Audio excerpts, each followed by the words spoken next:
Yo, what up all my bitches and bros and non-binary hoes? Oh my god. Oh, come on. People get the Skate the Infinity Dub reference. Everyone was talking about it. Right? I don't think I'm a dick. Well, if they know anything about you, they'll know that you are just... you. Okay. Well, this time we're covering Hellverse. Or as it's called in Jap land, Hell Chapter? Yeah, it's definitely an improvement. You think Hellverse is cooler? But it's edgier. Well, it goes with the theme of the other movies. Yeah. Well, so... names. Hellverse is a Japanese film that went in theaters December 4th of 2010. Directed by Noriyuki Abe, the guy that did the first 3 films, and also director for the anime. And it's written by Natsuko. It's written by Natsuko Takahashi, who worked on Chrono Crusade and an episode of Gleipnir too. We all know Gleipnir was cool, right? Right? I guess.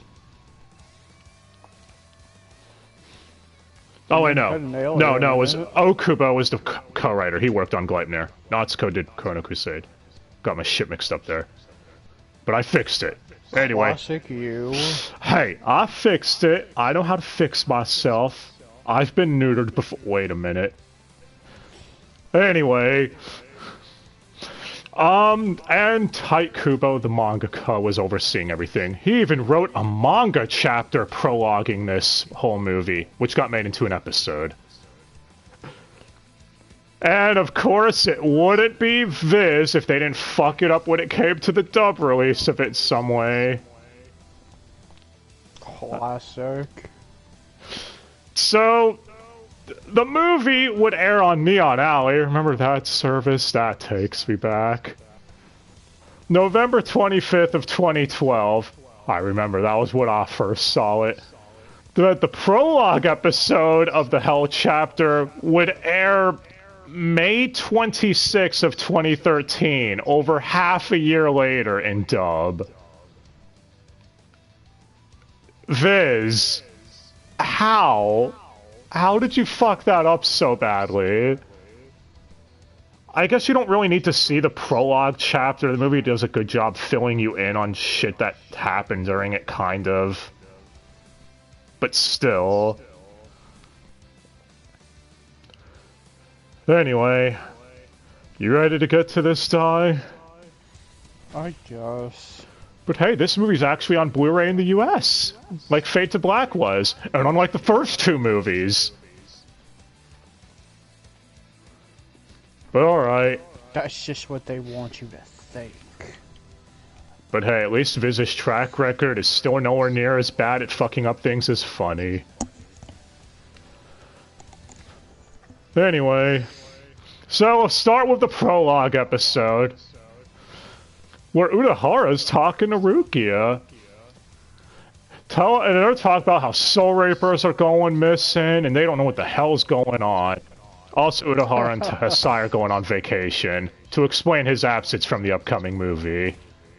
That's right, no exposition from Urahara this time. I'm sure Tessai's thinking to himself, it's a trade secret. Actually, is this the first time we've seen Tessai since the Kartaku Riser shit? Or was he in the Zanpakuto Rebellion thing? I don't even remember. Maybe?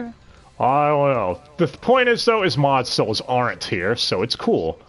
Right? Mod Souls aren't here, so it's canon. No. Anyway. We cut to Afro Man. Or Kurumadani. You know, he's here for some reason. Well, because he's the Soul Reaper that's oversees Kartakuta Town, and Rukia ends up running into him right when he's about to be attacked by a monster. I mean, he has to get some work. I mean, the narrator was fired. Yeah, I was going to point that out. We haven't had the narrator since episode 266, the recap episode. The narrator's gone again. What was the point of having him? And after saying this, he'll show up again in a few episodes, and then it'll just be awkward. Oh, I'm sure he will. He's probably gonna... Such is the life of Bleach Dubster dive. But yeah. So, Rukia, like, wait, you're... She even says, like, you're Kota Midani, right? And he says, oh, you remember me? Yeah, that... Mostly all of that just got cut out. Well, no, that's why I reiterated it. She said, wait, who are you? You're Kota Midani, right? I reiterated it, because I know. There's enough feedback to tell me, for this one at least. Anyways. Who are you again? She, yeah. And he's like, we were in charge of this town. She's like, wait, really? You're the one who replaced me? She seems really disappointed. I mean, have you seen him? You would be disappointed too. Well, it turns out the monster he's being attacked on doesn't seem like a normal hollow. In fact, it seems to know Rukia, and it's Shrieker. The hollow from episode 5 that was sent to hell. Ghostface? It's still JB Blanc. They kept continuity. I know someone out there was like, well, of course, he's still there as the dog man and everything. Look, we've seen them replace voice actors in one episode here or there for no reason, so... When their voice actor was in the said episode. Yeah. Anyway, Shrieker is now way more powerful that he's calling himself a sinner, because he's got the chains of hell on him. Also, they recap. If we didn't know where this was going, you could just call him an edgelord. I mean, you're not wrong. And I love how when they recap it, you were the one pointing out saying they redrew this recapped footage from when the Rukia fought Shrieker. Also, tell me I'm wrong about his voice. You would sound like Ghostface? I mean, it's a few octaves off, yeah. If the point is, if he wanted to try, he could sound exactly like Ghostface. What's your favorite scary movie? Shrieker needs to ask that. I mean, he already quoted Scarface last time he was here. What's my favorite scary movie? Seven Deadly Sins. I think Gilgamesh is more terrifying. It's always good to come back to that. Actually, Camphor was pretty scary, too. Gilgamesh is a movie? Oh, I thought you meant the Seven Deadly Sins as a whole. The scary part is it won't end. No, I mean a really shitty anime movie. Anyway, funny you mentioned that. They were both this and that were directed by the same person. I don't believe you. I didn't believe it either till I saw that. But okay, so Afro Man actually releases his Zanpakuto here. I didn't know he had one either. I know someone's gonna he had his Zanpakuto. He's always carrying one around. You know what I mean? I thought it was just basic bits Zanpakuto. To the wind or something. Anyway, now we can see what it does. He says it's good to help him run away from situations. I mean, it makes a fissure in the ground and then a bunch of rubble captures the fish. I mean, the Shrieker. I don't know why. Yeah, Ruki actually addresses him as Shrieker this time. She's like, wait, you're a Shrieker. You're a Shrieker. I don't remember them ever calling him that when he was first there. I have no. I said fish because for some reason. I know Fisher. I was thinking Grand Fisher for no reason. No, he's dead. Yeah, I know. But yeah, so he got the cut. Rukia, even with her Zanpakuto, is struggling. Afro Man is an idiot. And that's when Renji arrives. And is forced to use Bankai. Forced to? It's Renji. Yeah, he does always go into it. He must really be related to Ichigo. Overrelying on Bankai like that. Sorry, I had to mark that plot point again. Yeah, well, it ends up fucking with Shrieker and I guess alerting the Hell Guards to his whereabouts, or as they're known as the Kushinada.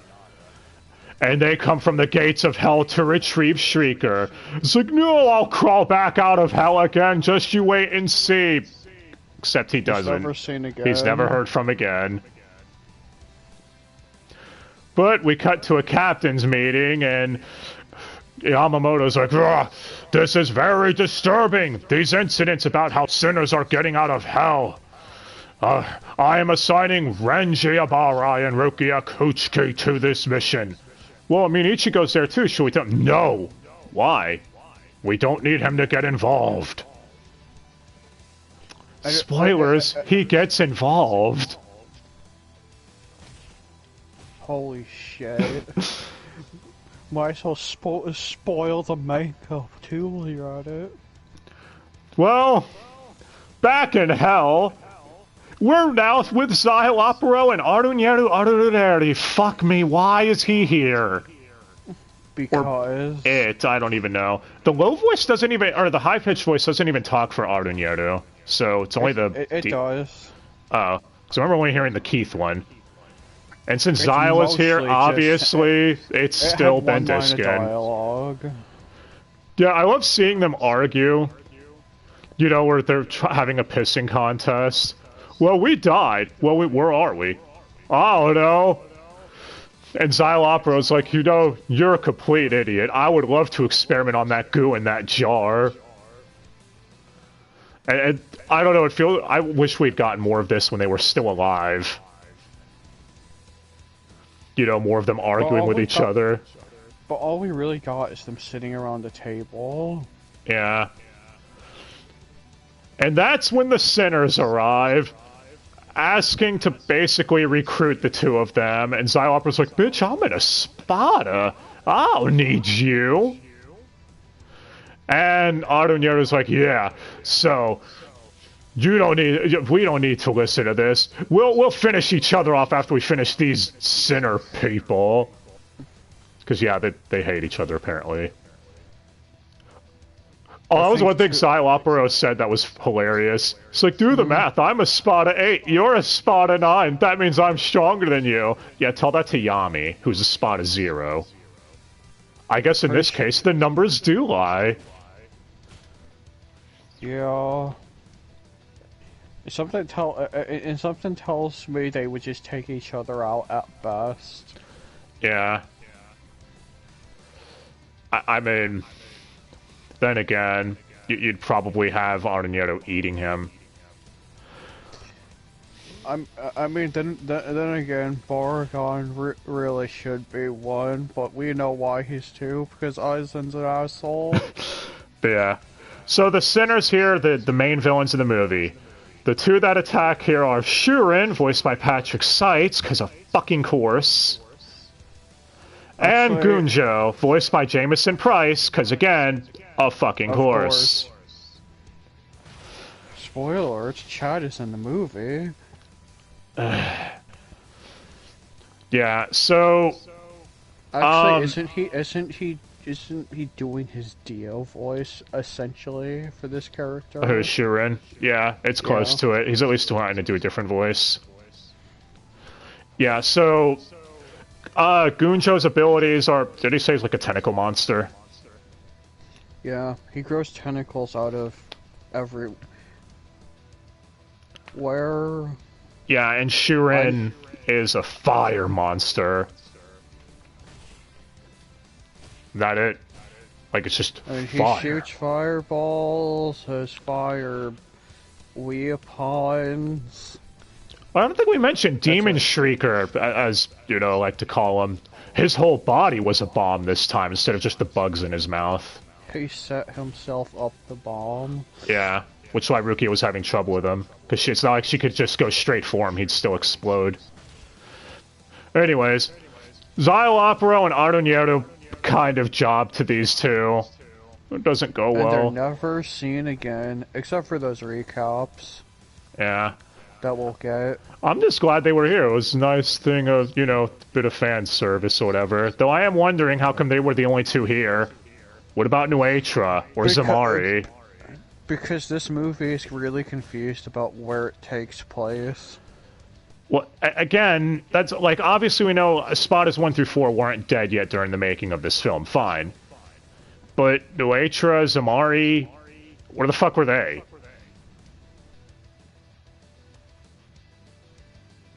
And we all know Grimmjow, like, he's not in hell because all cats go to heaven and he's a panther.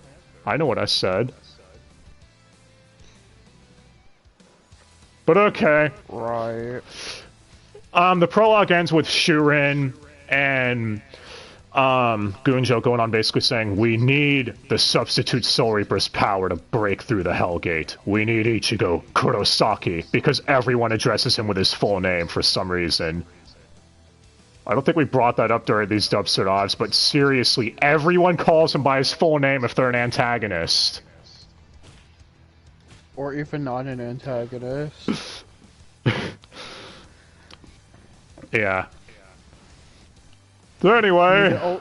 The only one who it makes sense for them to do so is probably Byakuya.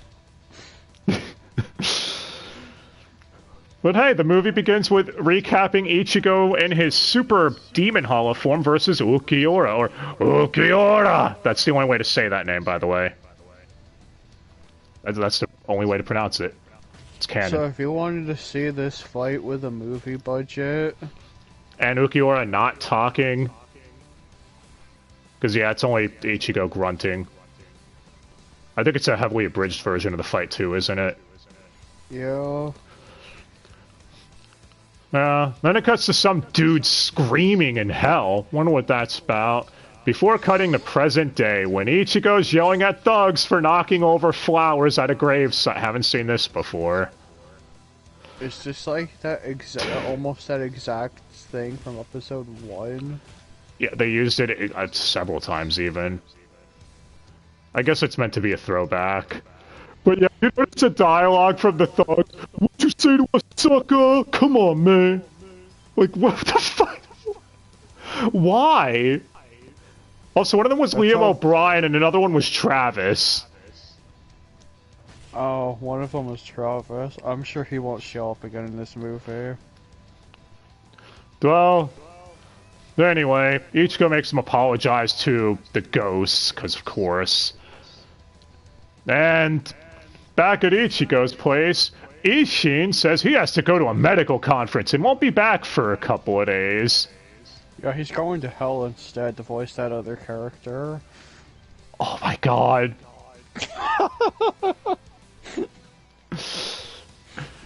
I hate you so much for that. It's so dumb.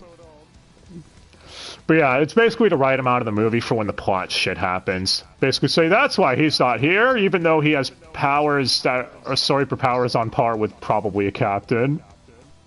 I mean, there's no probably about it. He stands up to Aizen from last set, so... Yeah, but... Which is more than Shinji could say. Ow! Anyway, Ichigo runs into Rukia and Renji, and he's like, wait, why are you guys here? Because Ichigo couldn't find the spirit that he donated the flowers to or whatever. Which, by the way, the spirit's Kate Higgins also, because gotta keep that double casting up. But Ichigo couldn't find the spirit, so... Yeah, he went looking for it, and that's when he ran into those two. They're like, sorry, we can't tell you why you're here. All we could do is tell you, focus on your studies at school. Because telling Ichigo that's going to keep him out of the situation, right? Yeah. And then they get into a Renji Ichigo argument, and... Yeah. Ryoki makes the comment saying, I'm tired of this being a pissing contest between you two. I mean, she has to babysit both of them on a regular basis. You can tell she's had fun. You can tell they're related. They are brothers. That running joke is so great. I wish it was in the canon instead of just the fucking Bount arc. Anyway, Ichigo goes to school, runs into Uryu, Chad, Orihime, and hey, Mizuito and Keiko are here. Ah, damn it, Mizuito. They really need to use your Va more as another fucking character, I swear. Because it's still the same Va. Anyways, say hi to them. They'll say bye. They're gone. I mean, Keiko has more Yosuke moments. Because, he listening to me? And Ichigo says, well, when it's important, I'll listen to you. What? Are you saying nothing I say is important? Not really. Yeah. And... Please, I dare you to tell me that this is not literally Yosuke. Doesn't, like, a thing nearly fall on them or something like that? Ichigo has to stop it. I don't know, apparently there's construction... Yeah, it was like a girder or something. Yeah. And, no, it doesn't fall on them. It almost falls on a rando red shirt student, and Chad uses his Chad strike to stop it from falling on them. Oh yeah, because Chad's superhuman. Even before he got his powers awakened, he was superhuman. I mean, he lifted up a telephone pole when he fought Shrieker. Yeah. But yeah. So, Too bad he wasn't back for the rematch. Yeah, I know. Actually, Shrieker was going on about how he only wanted revenge on Rukia. Ichigo was technically the one that killed him. But, whatever.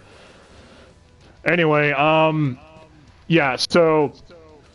Then Keigo and all their friends ended up being knocked out. I'm like, what the hell happened to them? And that's when the Sims arrive. And now we could go over who voices the rest of the idiots. These are the job squad. Well, the sitters. First we'll get the main jobber out of the way, Murakumo, voiced by Yuri Lowenthal. Finally, they use him as someone else. And he's a fucking jobber. And he says like 2 lines, or a line. You can tell it's him by the grunt. Yeah.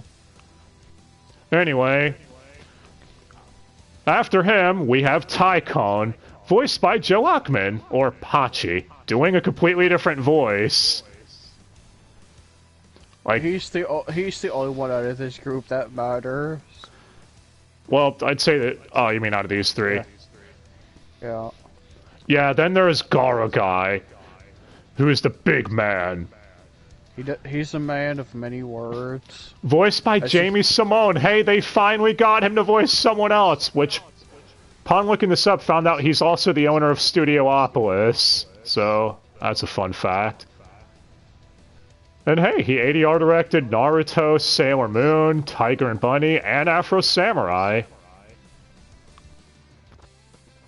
Also, gonna bring this up real quick. I think back when we said he voiced Mizuito all the way back in set 1 or 2, we were like, he voiced Akamaru in Naruto. I don't even remember who the fuck that is. It's fucking, it's Kiba's dog. And I was supposed to be like, how did you forget that? It's Kiba. I hate Kiba. No, seriously. Kiba's an asshole. I always hated him in Naruto. I thought he was a cunt.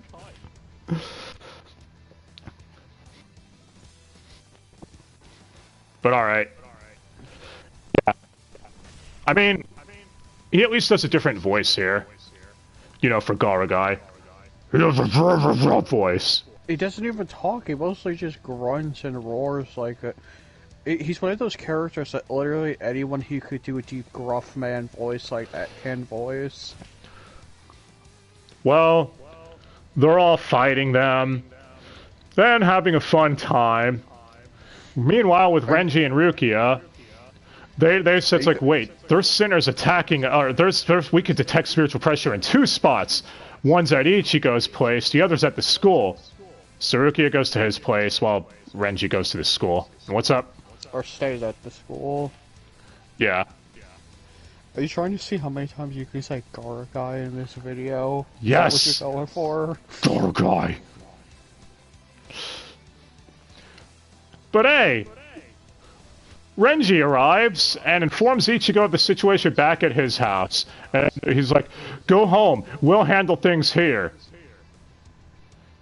So, Ichigo rushes off while Renji takes on the rest of them. And oh yeah, should mention they're all wearing hoods because it's going to be relevant here in a second. All the sinners.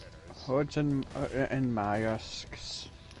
Yeah. Oh, we can also break down their abilities. Okay. So, Tycone, or Joe Ackman, he likes to suck. He can eat.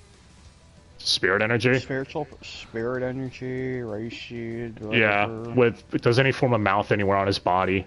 Well, we don't see it yet, but yeah, he forms mouths all over his body. Then he can shoot the energy back. Yeah, then there's, again, Garu, I gotta say that again. He's just big, strong muscle man. Which, does he fight Chad here? Because Chad gets severely injured here and is written out of the movie. Yeah, Chad fans, I'm sorry. You got the short end of the stick here. It's okay. You always have tentacle Chad. Wait, what? Yeah, and then there's Murakuma, which, what the fuck was his ability? Because he's about to...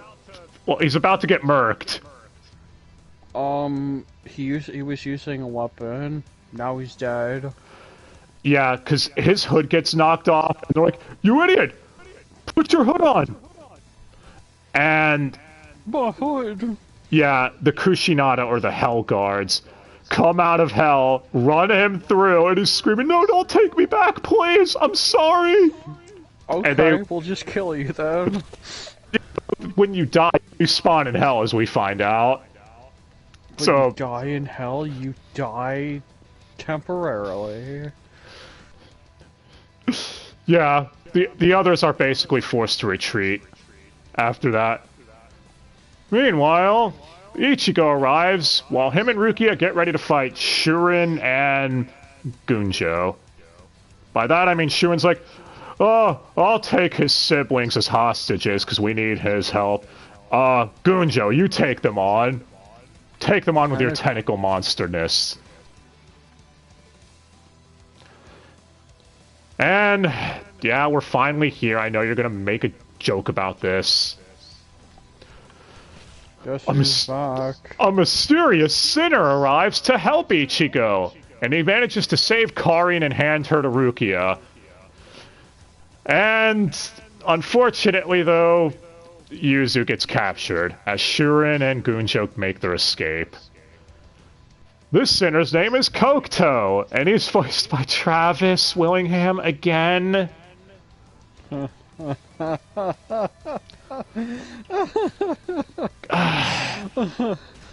sure it'll be the last time. We'll never hear him again. Damn it. Why? You know, the sad part is, Travis does a great job voicing Kokto. It's a great job voicing him. But yeah, he's literally one... I don't know, at this point, is he the most hoard out male in the show? He's getting there. Right now.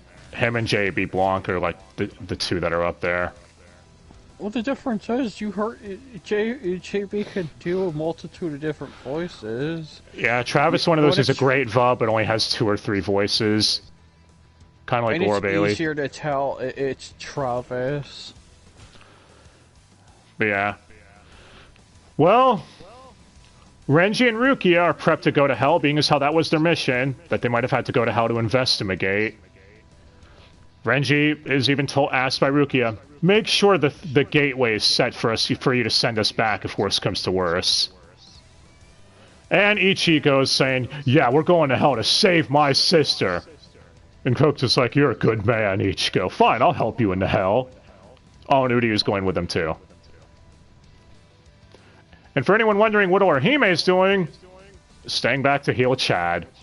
Hope you liked Orihime. She's gone for the majority of the movie. Well, what did you expect her to do? Yeah. Hey, she's the white mage. She could be there.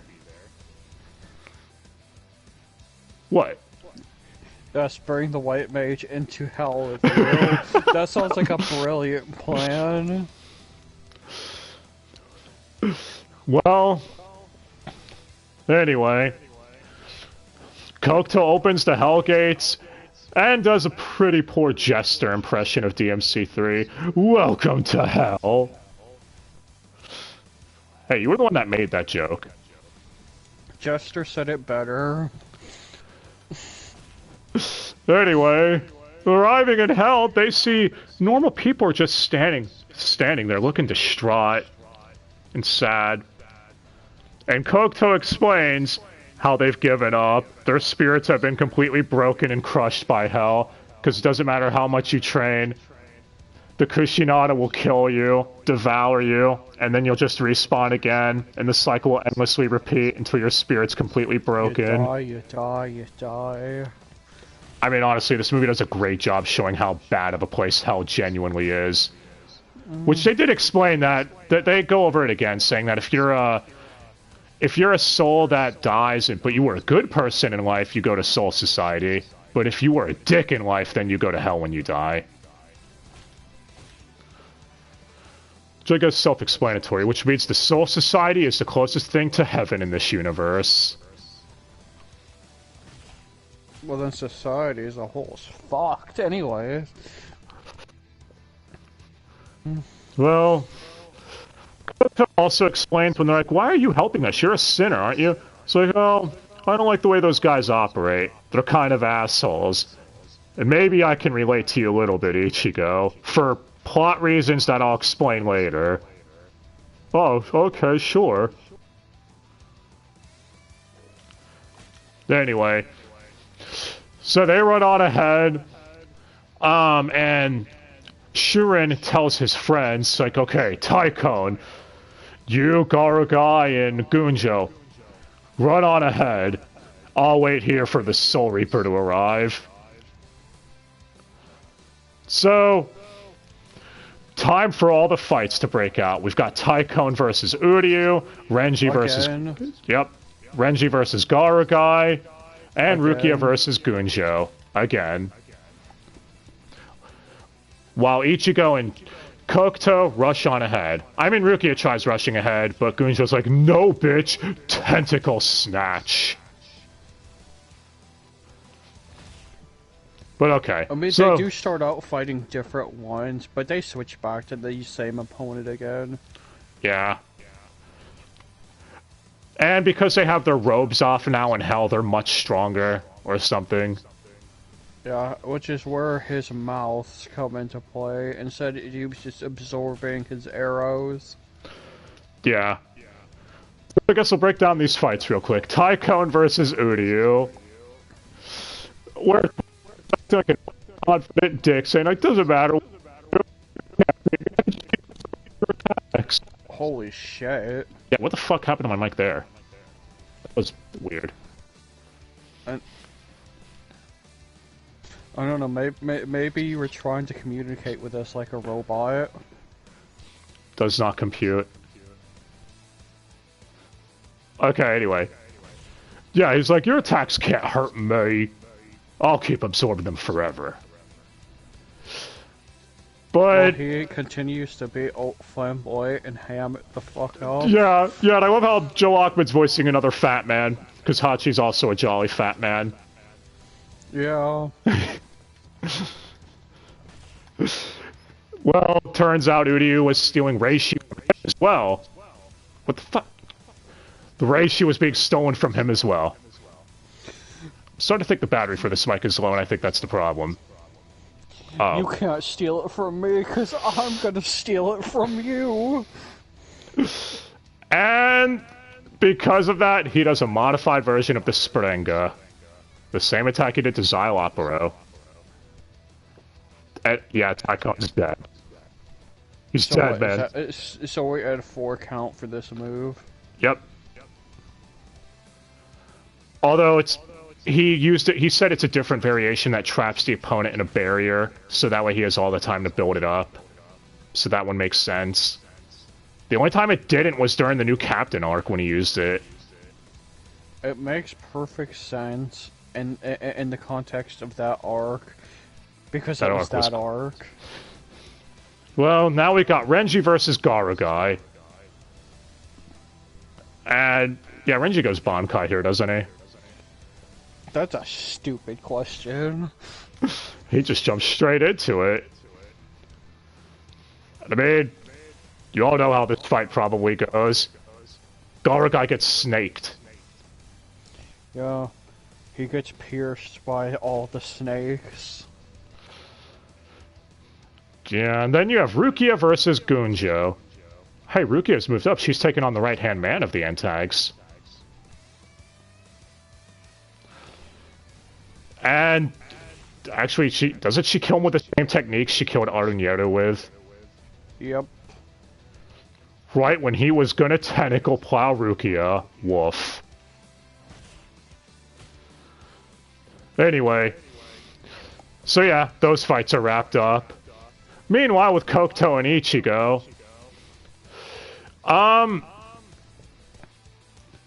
So, they arrive in the desert sands, and Ichigo's like, man, these sands, it's so weird, I could feel reishi from them.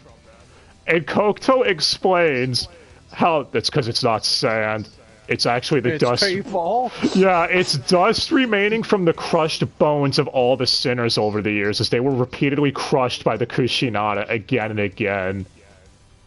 It's like, holy fuck. I mean, that's honestly an awesome concept, but damn. Kokto also explains that the reason he was sent to hell was... Yeah, he's like, I did fucked up shit in my life. I do deserve to be here. But honestly, it was all for my sister's sake.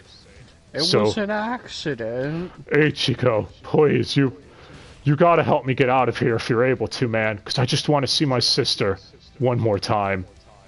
And you better save your sister, too.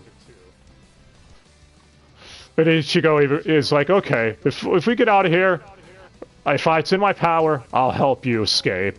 Also, Kushinada attacks them, and it gets its arm cut off, so you can add it to the counter.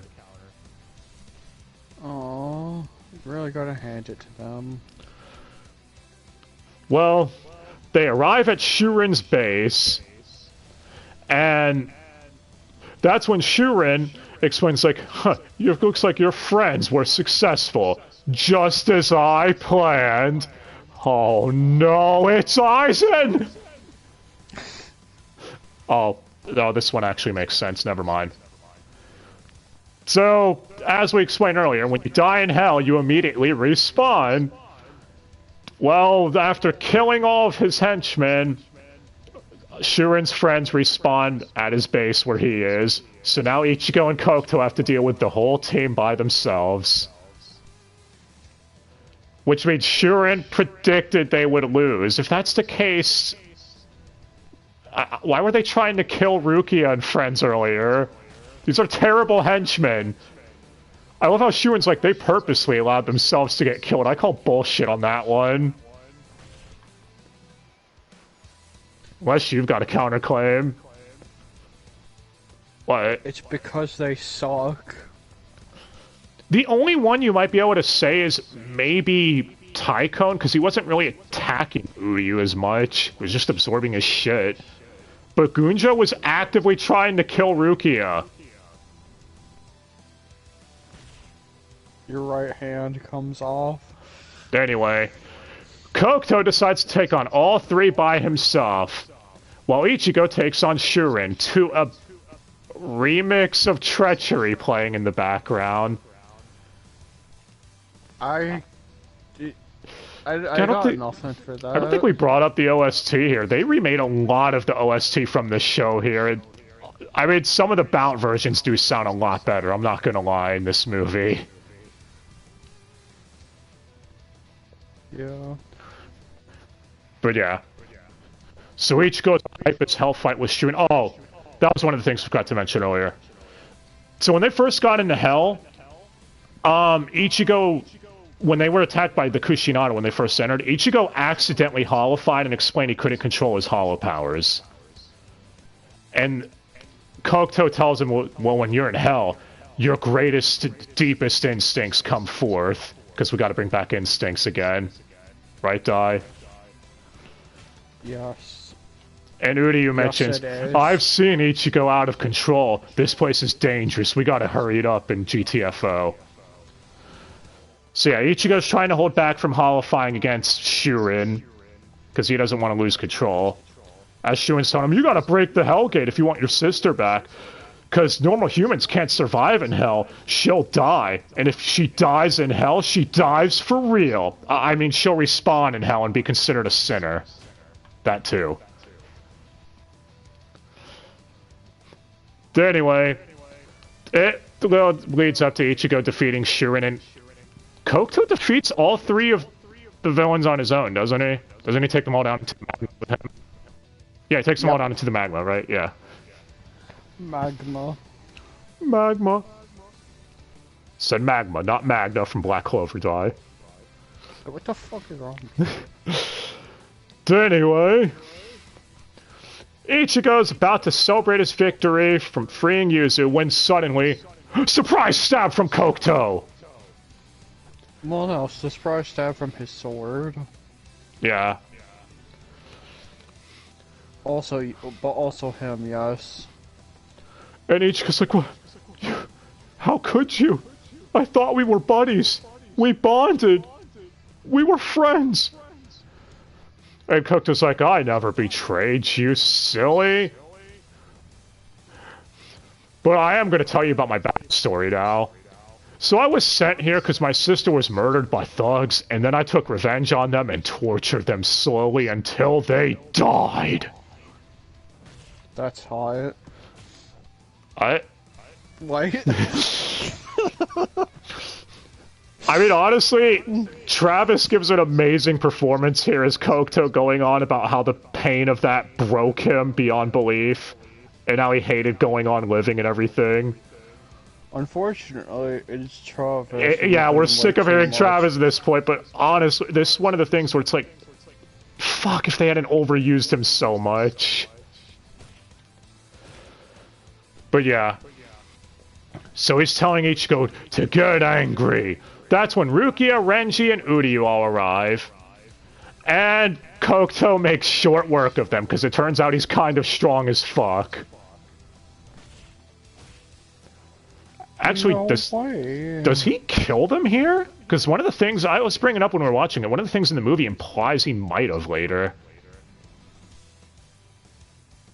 You know, Uryu and them. What? Yeah? Yeah, I think they're dead.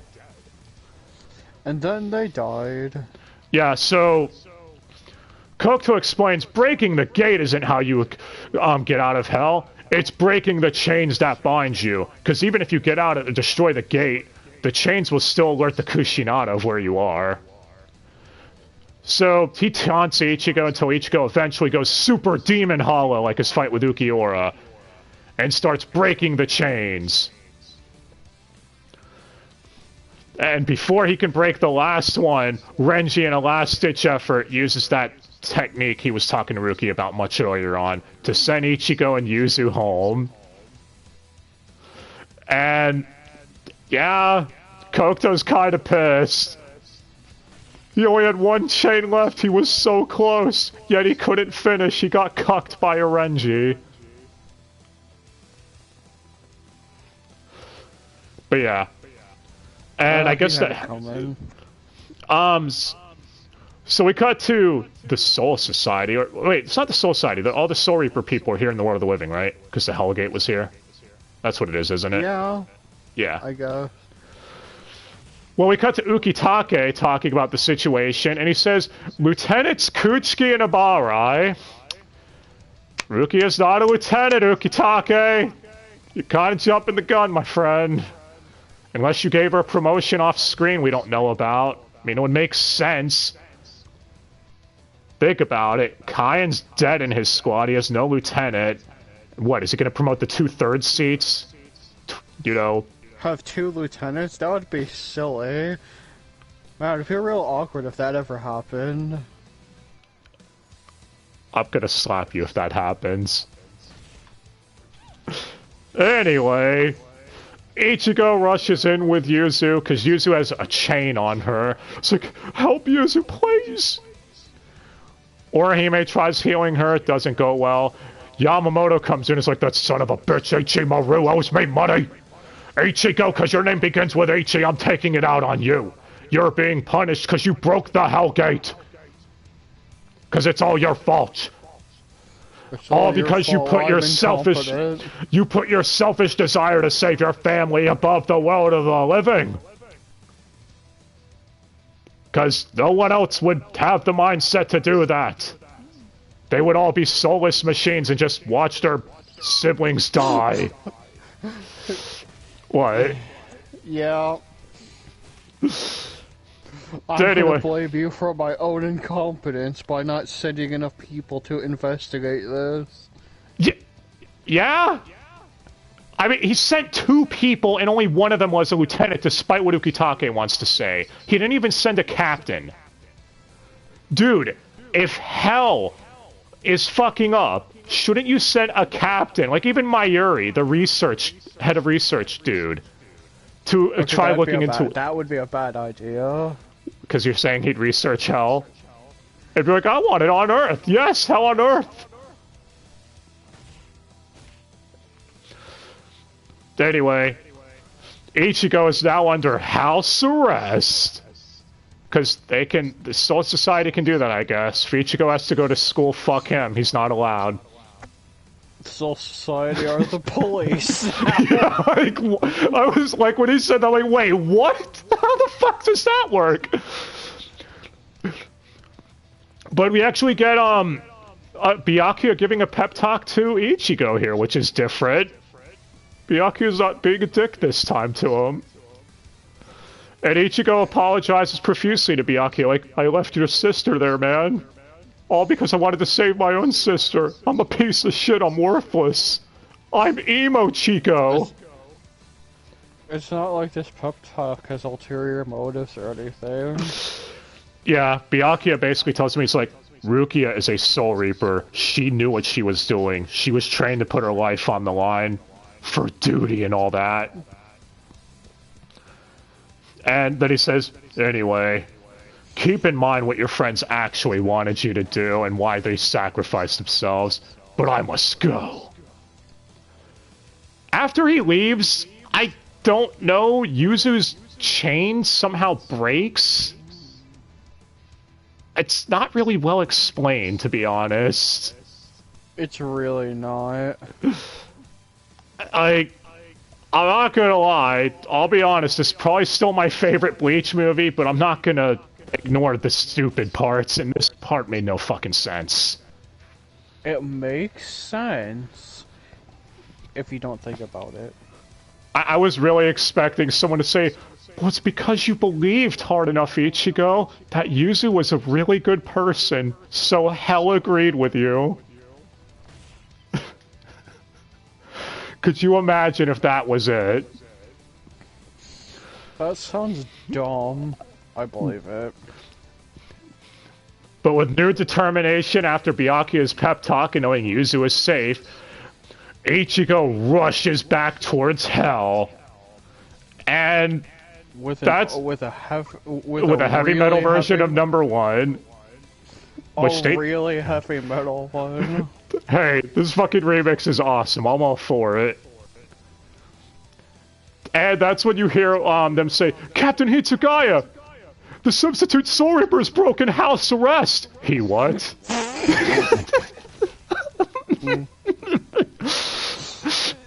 It sounds so dumb! It's like, what the fuck? But yeah. If you really wanted to keep him there, you'd post someone other than a red shirt. Yeah. So, Hitsugaya and Rangiku are there, and they try to stop him. I think Ukitake is there, too, which, what the fuck's Ukitake gonna do? He does nothing! Yeah. And, he's like, what, you want to take revenge for your sister's death? It's like, no, I just want to save my friends. Yuzu's fine, after all. Because, reasons. I mean, Ichigo goes Bankai. We could have gotten a cool fight here, but we got cucked by the portal freaking out. Yeah. And Byakuya helping out Ichigo when he tries rushing through. Yeah, because doesn't Byakuya use his Senbon Zakura or whatever? Yep. Yup, no ulterior motives at all for that speech. You better save Rukia or I'll kick your ass. That's more or less like the other way he was thinking of wording it. But he's like, no, that doesn't sound right. Essentially. Yeah. So Ichigo rushes back to hell and Kokto's like, why are you here? Oh, you want revenge for your sister? No, she's fine, dude. Oh, well this is awkward. Then why did you come back? Seriously, why? Everything was fine, you're an idiot. I mean, your friends are already rotting. Look, they're getting chains formed on them. They're gonna become sinners anyways. In fact, it even says Rukia is already about to respawn as a sinner. Because she's smaller, etc., than the other two. Is what you'd think if you didn't know a thing about Yuzu. Actually, yeah, Yuzu survived a lot longer in hell, didn't... Well, we don't even know how much time passed when Ichigo was in the world of the living. Was it a couple of days? It was a couple of hours. I don't know. I guess you could say with Yuzu, maybe it was only like 15 minutes. With Ichigo being under house arrest, it was a few hours, comparatively to Rukia. We shouldn't have to guess this, though, damn it. Whatever, it's a Shonen movie. I'm putting too much thought into it. But yeah. Just say yes. So, Ichigo takes on Kokto again in an epic fight, trying not to holofy because he doesn't want to lose control. And of course, he gets his ass kicked. Actually, we didn't even bring up Kokto's weapon. That was a good time, too. The fuck does he use?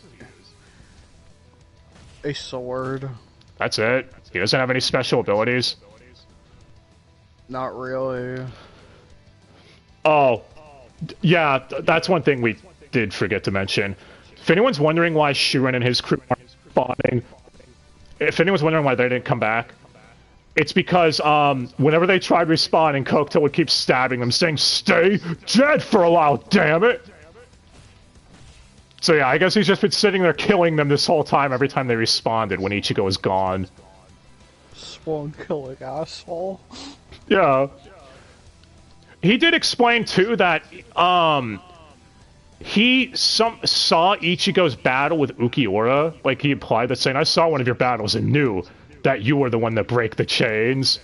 So I lied and told some of the sinners that you could break the Hell Gate, and that was the way to get out, knowing that there'd be idiots who'd want to lure you here. Sad part is, he explains his plan, and it makes way more sense than any of the bullshit Aizen spouted last time. And Kokto's a movie villain. Yeah, that makes sense. Anyway... Ichigo is again getting his ass kicked, but before the finishing blow could be dealt of him losing control, because Kokto's like, oh, I'll just kill you, and then you'll respawn in hell and we could do this all over again until you lose control and go super hollow and break us out. Because the Kushinada are closing in fast, and at this point Rukia is revived and is shouting to Ichigo to hurry the fuck up. Come on, Ichigo, you're so slow. And I guess it's at this point when Ichigo's like, no, I'm not going to give in to anger or hate. Vengeance is meaningless. Your sister didn't want this shit. An endless cycle of revenge. Eye for an eye. World blind, all that bullshit. Just ask Tosin. Look where it got him. Yeah, it made him... It made him lose his voice. And his name. No, we're memeing it, but honestly, the messaging and theming of the whole revenge thing, driving Kokto mad in his relationship to Ichigo, does work really well here. But the stupid part is that Ichigo to get a new power. The stupid part is that it's like, I'm gonna bring this up real quick. Fucking Last of Us 2, they were hailing as like, the greatest storytelling trope. It's beautiful! The generic story of revenge, how it fucks you over. This movie told that whole theme better than Last of Us 2. I know that's not hard to do, is it? That's anyway. So mean. Just because it's true doesn't mean you have to say it. You know, if Laura Bailey was in here, it would make it even more perfect because of fucking Abby. That's it. Kokto is Abby. I knew it. Alright, you fucking get on with it. Alright. So the Kushinada, I guess, lend Ichigo their powers to stop Kokto, because they loved Ichigo's speech of wanting to stop Kokto just because he's evil and doesn't want to let him out of hell. So they all give him a hug. And now Ichigo is Skull-Clad Ichigo is its official name. That's a really badass design. The bitch took my skull. And, yeah, the way that some people interpret it, which makes sense from what I've seen, is this is the fully controlled version of Ichigo's super hollow demon form. Like, this would be him fully in control of those abilities. And... Not really. I don't know, that's how some people are theorizing it. But hey, what do you think of its design? Because a lot of people were pissed it's only used in this one film. But I'm sure that's not gonna be the last time something like that happens. Anyways. Well, Kokto's like, what is this form? No! And Ichigo kicks his ass. And upon dealing the final blow to him, Kokto's like, oh, could barely stand. Wait a minute. I don't have any chains on me. I'm free! Yes! I'm free from the Last of Us 2! Until he's not, because this time, was it like a shit ton of chains that were on him before now surround him? He gets chained up. And dragged to the deepest parts of hell. Also, Ichigo is able to use his abilities to free his friends from, the chains of becoming a sinner too. Oh, those ones make sense. Yeah. Thanks, Yuzu. But, yeah, couldn't Yuzu have stayed in the chain till he got back and used that ability or something? Shh. Anyway. Stop trying to make sense. Yeah, I love how Renji and Udi are like, what's with that outfit? It needs a cape. Udi should have said that. If he'd said that, that would have made it perfect. But instead he just called him a weirdo. But, sounds about right. Yeah. And Ichigo's like, well, they lent it to me. Oh, so they're not going to attack us anymore, right? Maybe? They then proceed to get chased out of hell by the Kushinada. As the movie ends. And, did you say during the credits there's shit that happens? All the visual shit. Yeah. It's just the cleanup stuff, blah blah blah. Them getting out of hell, the Hellgate being repaired. And the post-credit scene is Yuzu waking up and Karin hugging her like, I'm so worried about you, and Yuzu's like, what? What happened? What are you talking about? I don't remember shit. And Ishii comes over and is like, I'm home! Wait, I don't get a welcome back hug? What kind of shit do you Yuzu every day? And of course Karin hits him. And that's how the movie ends. It ends the way it began, with him being smacked across the face. Wait, what? Yeah. No, honestly, like I said, this movie does have issues. We pointed them out. Yuzu's, like, freeing from hell thing made no fucking sense. Like, her chain breaking. And also the time span, we needed more clarification on that. Like, how long does it take? Yuzu and Rukia are about the same size. Enough. Yet Rukia's body rotted and she became a sinner faster than Yuzu did? Maybe? I don't know. It's not clear. But I don't know. This is still my favorite Bleach movie because it's honestly just in terms of sheer Bleach over the top fun to watch. I still think it's the most fun one.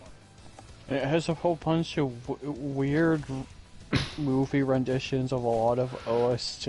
Oh yeah, dude, the theme that plays with Skull-Clad Ichigo, it's called "Cometh the Hour." That theme is fucking awesome. Which, a lot of bounce songs were remade. yeah, I brought that up too. And they added way more chanting to them to make it sound closer to Invasion or Treachery. That's why I said, like, it's actually improvements to the Bound OST too. And then there's that weird remix of Treachery where they didn't let it go all the way in. Yeah, just a remix of the intro or whatever. It was like a version of Treachery you'd hear at a fucking club or something. Yeah, or a Streets of Rage game. Like, I could hear it at a Streets of Rage game. It's like so fucking bizarre. Yeah, but it's fucking cool. And yes, if anyone's wondering, Shiro Sagisu was still the composer for the film, which explains all the new chanting OST that he loves, that he's a fetish for. Yeah. And he probably, clearly he just wanted to experiment and fuck around a bit. I mean, it works. But yeah. This movie's fucking great. And the fact that it has a prologue episode 2 does help it out as well. Because they remembered continuity with Shrieker, which, with how Kubo seems to forget other shit. I mean, hey, what happened to Nell, guys? Have you here in 100 episodes? We'll never see Nell again. Okay, now you're just bullshit. You don't even know that. Never again. But anyways. Until we get to the finale of the series, maybe. So, yeah, this movie's great. If honestly, since we've seen all 4 Bleach movies, if I had to rank them, Hellverse would be my favorite, then Diamond Dust, then Fade to Black, then Memories. Backwards, you say? Well, Fade to Black's the 3rd movie. I really enjoyed that one, but Diamond Dust actually, because, you know, who was in a Hitsugaya, Mark? Come on, it was a Hitsugaya movie. Got told that to his arm. It's missing. Oh, wait, what? Yeah. Well, as far as the dub goes, the ADR director was Susan Goldish, or as we call them, the Goldfish again. So, and I think them having Ukitake say Lieutenants Kuchiki and Ibarai might have been their first fuck-up in this. No, there were a couple in the Zanpakuto Rebellion. But still, nowhere near as much as there was in the fucking Captain. Yeah, the Captain's arc, I think, still is the most. Yeah, it's very underrated. Zanpakuto arc used that too. Maybe that is an actual term. I don't know, it just sounds weird.